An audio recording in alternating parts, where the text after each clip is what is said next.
Hello guys, welcome back again to my channel. Bersama saya Hansen di sini, dan seperti biasanya setiap harinya saya akan buatkan video seputar cryptocurrency. So, bagi kalian yang tertarik seputar cryptocurrency, boleh aja langsung bantu saya like dan juga subscribe. Jangan lupa juga untuk hidupkan lonceng notifikasinya supaya kalian nggak ketinggalan update terbaru seputar cryptocurrency. Oke, pada hari ini guys, kembali kita akan bahas seputaran Bitcoin, dan kita akan bahas video hari ini kenapa menurut saya, minggu depan kita akan kembali melihat volatility luar biasa di market. Oke, namun sebelum itu, kita bakalan mulai dari CoinMarketCap terlebih dahulu. Per hari ini, secara global, market cap crypto berada di angka 1,16 triliun dolar atau turun sekitar 1,34%. Nah, Bitcoin sendiri di angka 27.183, Ethereum 1.782, BNB 335, XRP 0,37, Cardano 0,34, Polygon Matic 1,2, dan Dogecoin di urutan ke-9 dengan harga 0,07, Solana di urutan ke-10 dengan harga 21,68 dolar. So, per hari ini kita melihat market rata-rata dalam keadaan merah, penurunannya ranging antara 0, sekian persen hingga kurang lebih 3%. So, itu adalah outlook sementara dari beberapa top coin yang ada.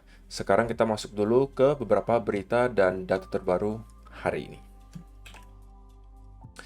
Nah, karena kita sudah di hari Minggu lagi guys, kita bakalan cek kira-kira untuk 7 hari ke depan ada event dan data ekonomi penting apa yang perlu kita waspadai. Dan minggu depan bisa jadi merupakan minggu paling penting di bulan Maret ini, yang tentunya sudah sangat menarik. Oke, kita udah melihat beberapa minggu di bulan Maret, semuanya menghasilkan volatility. Kita mendapatkan ada unemployment rate dan juga NFP di minggu pertama, kemudian juga ada data CPI, dan minggu depan kita akan melihat Fed interest rate decision. Dan juga ada FOMC tentunya. Jadi kita akan melihat kembali apa keputusan dari The Fed tentang suku bunga Amerika Serikat. Dan jika teman-teman perhatikan untuk forecast-nya di sini, kita melihat ada forecast kenaikan sebesar 0,25% atau 25 basis point dari 4,75% menjadi 5%. Tetapi guys, yang perlu kalian catat, yang menghasilkan volatility itu kemungkinan besar tidak hanya di Fed interest rate decision-nya, tapi nanti ketika Fed press conference, alias ketika nanti kakek Powell udah start ngomong lagi, nah itu yang kemungkinan akan membuat market bergeraknya agak volatil gitu guys. Kenapa? Karena kalau kita memang melihat nanti The Fed memutuskan untuk menaikkan 0,25%, ya market harusnya sedikit banyak sudah memprediksi hal tersebut terjadi gitu, tidak surprise. Tetapi yang pengen mungkin dilihat oleh para investor, apa yang berikutnya akan dilakukan oleh The Fed.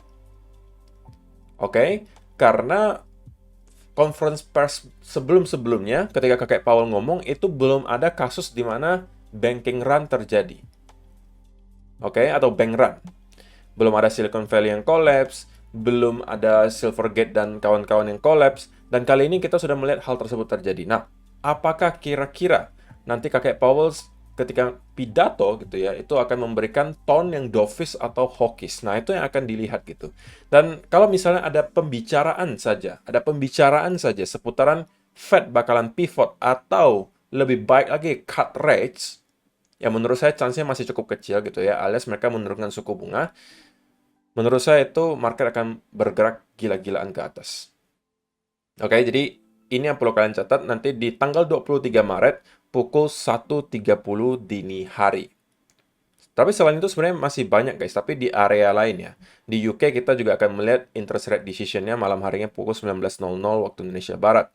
Kemudian ada durable goods order di tanggal 24 Maret. Dan sebelumnya juga kita mendapatkan ada tingkat inflasi dari UK. Jadi untuk teman-teman yang merupakan trader forex dan juga komoditas, harusnya minggu depan kita juga akan mendapatkan volatility. Begitu ya. Jadi itu adalah untuk minggu depan guys. Highlight utamanya adalah soal FOMC dan juga Fed interest rate decision. Tapi jangan dilupakan juga Fed press conference ya. Ketika Fed atau kayak Powell lagi ngomong gitu ya.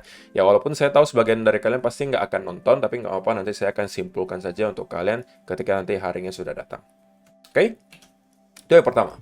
Nah yang kedua, ini yang lagi hot banget di Twitter nih guys. Former Coinbase CTO makes 2 million bet on Bitcoin's performance.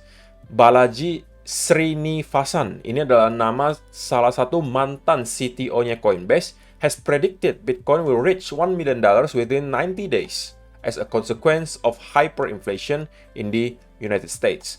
Jadi, ini adalah sebuah klaim yang extraordinary, guys. Oke? Si former CTO-nya Coinbase ini menyatakan bahwa dalam 90 hari ke depan, ini Bitcoin bakalan sampai ke angka 1 juta dolar. Oke? Ini bukan saya ngomong ya, guys.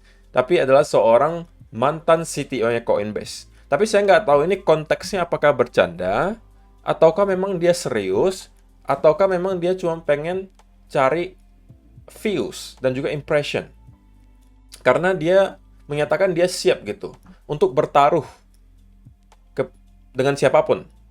Misalnya kalian mau bertaruh dengan dia gitu ya. Dia kasih uang 1 juta dolar untuk bertaruh gitu. Jadi kalau misalnya dalam 90 hari Bitcoin menyentuh 1 juta dolar, dia akan kasih kalian yang harus membayar gitu. Tapi kalau misalnya tidak mencapai 1 juta dolar, nanti dalam 90 hari ke depan, dia akan membayarkan 1 juta dolar gitu. Jadi, kalau misalnya kalian baca di sini, ini unik banget. Former Coinbase Chief Technology Officer Balaji Srinivasan has made a millionaire bet on Bitcoin's price over the next 90 days, predicting the cryptocurrency price will reach $1 million by June 17. Jadi dia menganggap 17 Juni Bitcoin bakalan ke 1 juta dolar. Kalau kalian tanya saya sih mungkin menganggapnya konteksnya ini bercanda ya guys, karena kalau saya sih bisa mengatakan nggak mungkin gitu. Dalam waktu sesingkat itu kita bisa melihat Bitcoin ke 1 juta dolar. Ya mainly karena kita melihat kalau misalnya 1 juta dolar per satu Bitcoinnya, kalian bisa hitung market cap-nya yang diperlukan untuk menyentuh ke angka tersebut. Itu kurang lebih 20-an triliun dolar guys. 20-an triliun dolar. Dan itu berarti hampir 2 kali lipat daripada market cap gold sekarang. Dan dilakukan dalam waktu 90 hari ke depan pula. Jadi, ya saya mungkin anggapnya ini sebagai antara satu dari dua, guys. Antara pertama, ya konteksnya memang cuma bercanda.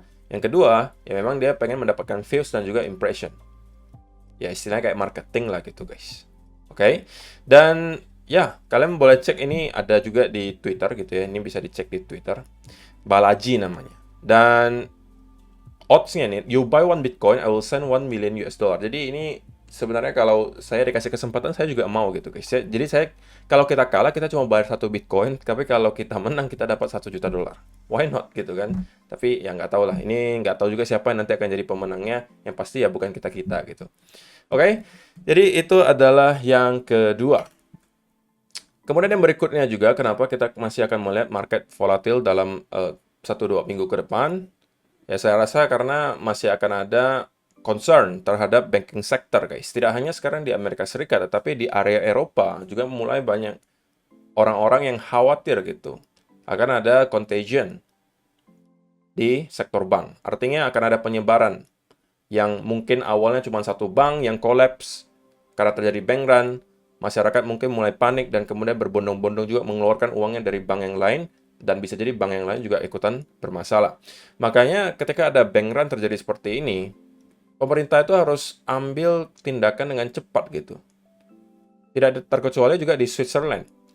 Switzerland preparing emergency measures for UBS takeover of Credit Suisse. Ya kita tahu, Credit Suisse sedang berada di ujung jurang juga, mau collapse. Dan mereka sepertinya bakalan diakuisisi oleh UBS, salah satu bank terbesar juga di Swiss. The Swiss National Bank, SNB, and Switzerland Financial Regulator reportedly believe that the acquisition of investment bank Credit Suisse by UBS, Switzerland's largest bank, is the only option to prevent a collapse in confidence in Credit Suisse. Jadi semua yang mereka lakukan itu guys, tujuan utamanya hanya satu, ini kata kuncinya. Confidence. Oke? Prevent a collapse in confidence. Jadi semua yang dilakukan oleh pihak regulator pemerintah yang kemarin dilakukan oleh pemerintahan Amerika Serikat, dan juga kali ini dari Swiss, tujuan utamanya hanya satu, mengembalikan kepercayaan diri para nasabah terhadap para bank yang mereka sekarang sedang pakai. Itu saja tujuannya. Bukan untuk menyelamatkan bank tersebut, bukan juga untuk menyelamatkan muka bank tersebut, tetapi satu-satunya hanya untuk menyelamatkan confidence di kalangan nasabah. Karena kalau tidak, yang dikhawatirkan terjadi adalah contagion, penyebaran. Oke? Dan ini kemungkinan masih akan menjadi masalah dalam beberapa minggu ke depan. Kalau misalnya ternyata kita melihat contagion semakin parah atau penyebarannya semakin parah, ya kita pasti akan melihat market volatile, guys. Tapi yang mudah-mudahan kita bisa melihat ada titik terang ya dalam beberapa minggu ke depan, dan kemudian masyarakat mulai tenang lagi dan sektor banking itu kemudian bisa kembali stabil, tidak terguncang seperti beberapa hari belakangan. Jadi ini masih akan menjadi tentunya concern dalam beberapa minggu ke depan. Dan juga yang terakhir, ini mungkin adalah sebuah chart dan juga fractal pattern yang udah mungkin sering kalian lihat gitu guys. Sebuah fractal pattern dari Stock Money Lizards. Dia menyatakan bahwa ya sekali lagi ada kesamaan yang terjadi antara kita lihat di tahun 2019 dengan pergerakan Bitcoin sekarang. Dimana pada saat itu kita juga mendapatkan bottom bear market di sini dan kita membuat rally pertama. Diikuti ada beberapa retest di area trendline. Di sini juga sama.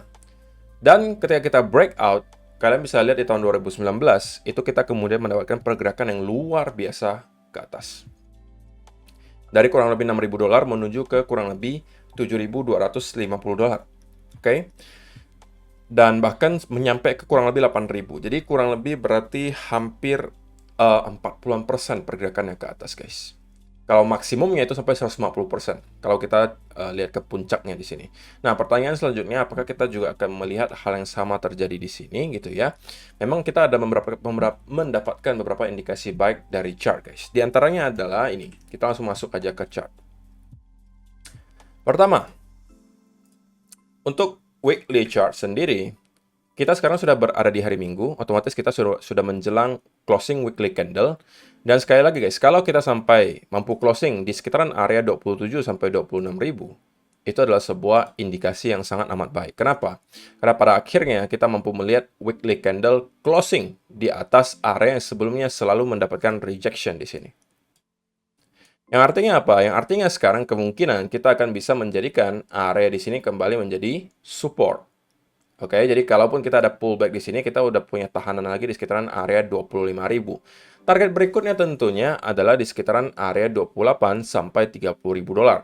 Ini adalah area yang lebih masif lagi daripada area yang kita lihat di 25.000. Oke, karena menurut saya jika kita mampu melihat closing weekly candle kembali di atas 30.000 dolar, apalagi konsolidasi di atas area tersebut, maka bagi saya tentunya chance-nya lebih besar bahwa kita akan melihat Bitcoin untuk at least kembali menyentuh ke sekitaran area 45.000 atau bahkan 50.000 dolar.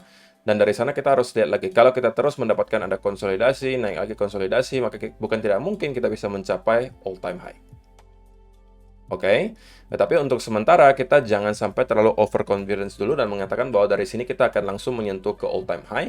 Karena bisa saja senario yang kita lihat di cycle sebelumnya, seperti yang kita lihat di sini, kita memang mendapatkan push luar biasa kencang di sini, ya kan?